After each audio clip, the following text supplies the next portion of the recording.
Hey, how are you today? It's Nurse Tanya, the nurse that is divorced from sick care. I'm on my walk.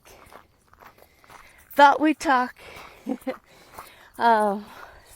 Hopefully I won't get to huffing and puffing too much for you. What's on my mind today? Oh gosh. I was just thinking about I gotta get over this cattle guard.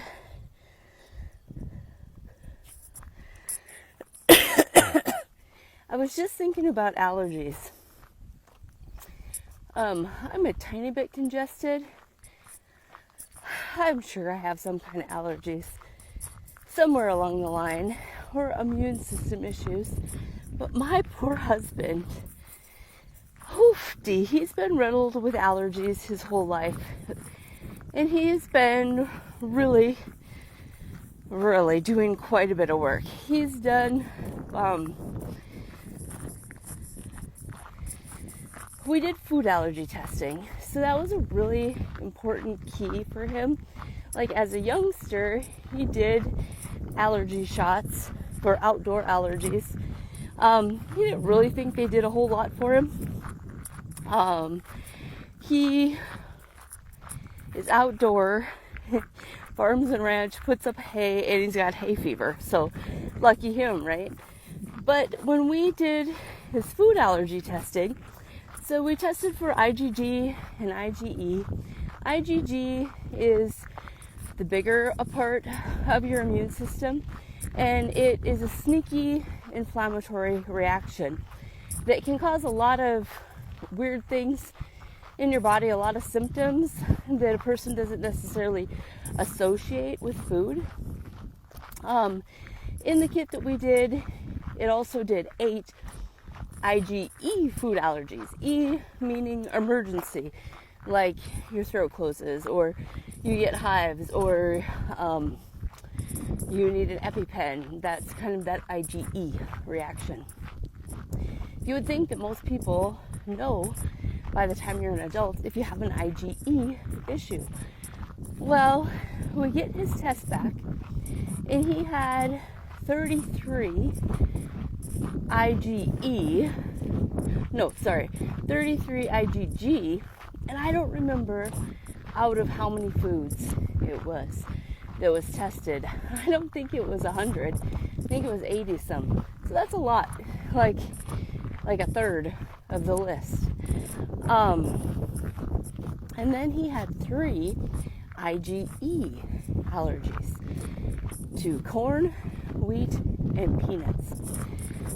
So, lo and behold, he was really good about changing the way he ate and food elimination. And if he doesn't eat those foods, he doesn't have asthma. He has had asthma his whole life. Before I met him, he did like the Advair, the steroid inhaler, and at least once a year he would have to get on prednisone and antibiotics for sinus infection because he can't breathe. Well, we've been married for about 12 years now, and he hasn't had to do that. So, I take that back.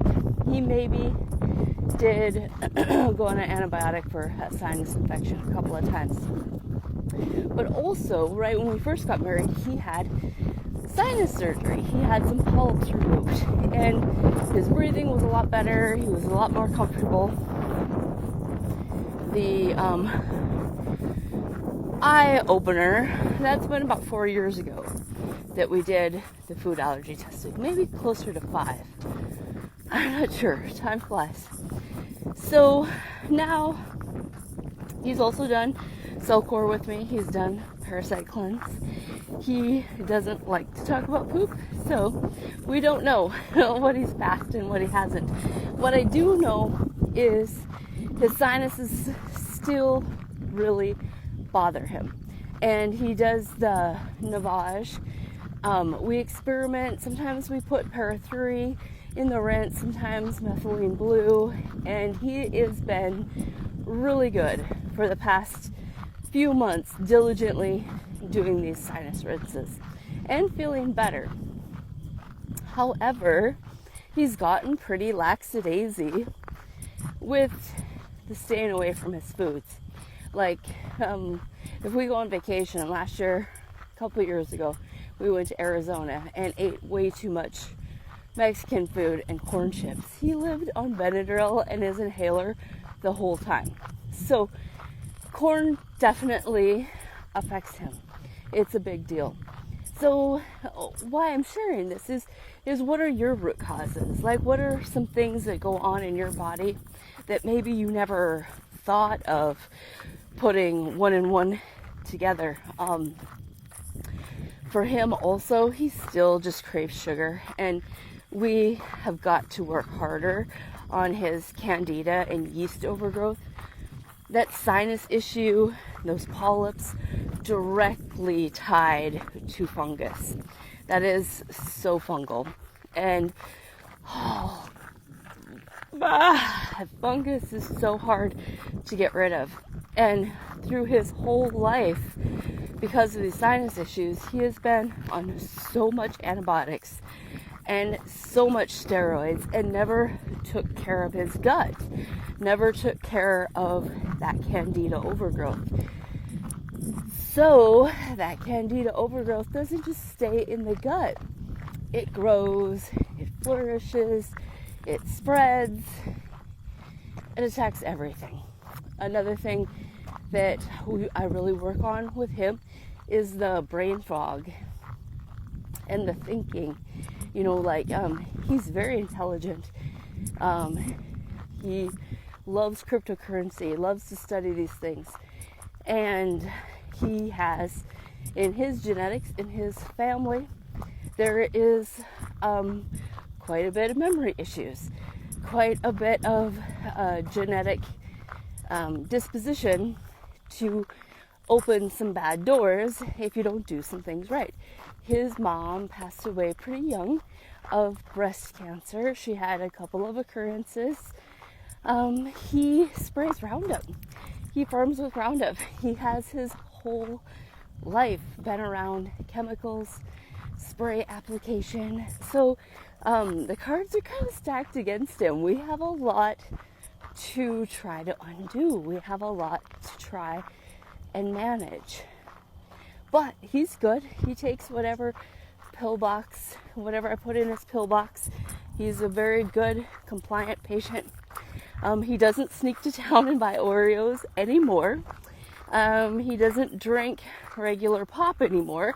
He drinks Zevia, and he still likes a mixed drink. We're still working on that.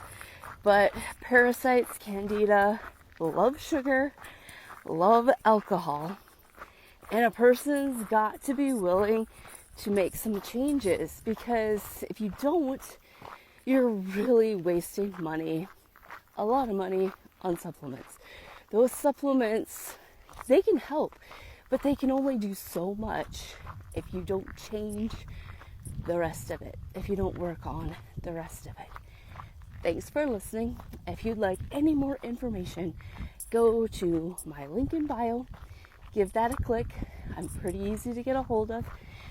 If you drop down and look through my links, there's some different free printouts that you can get.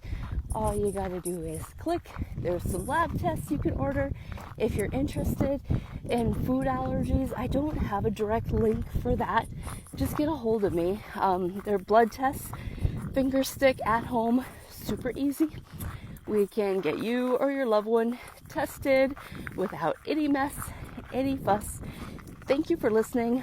Love it if you like and share, and I better get walking.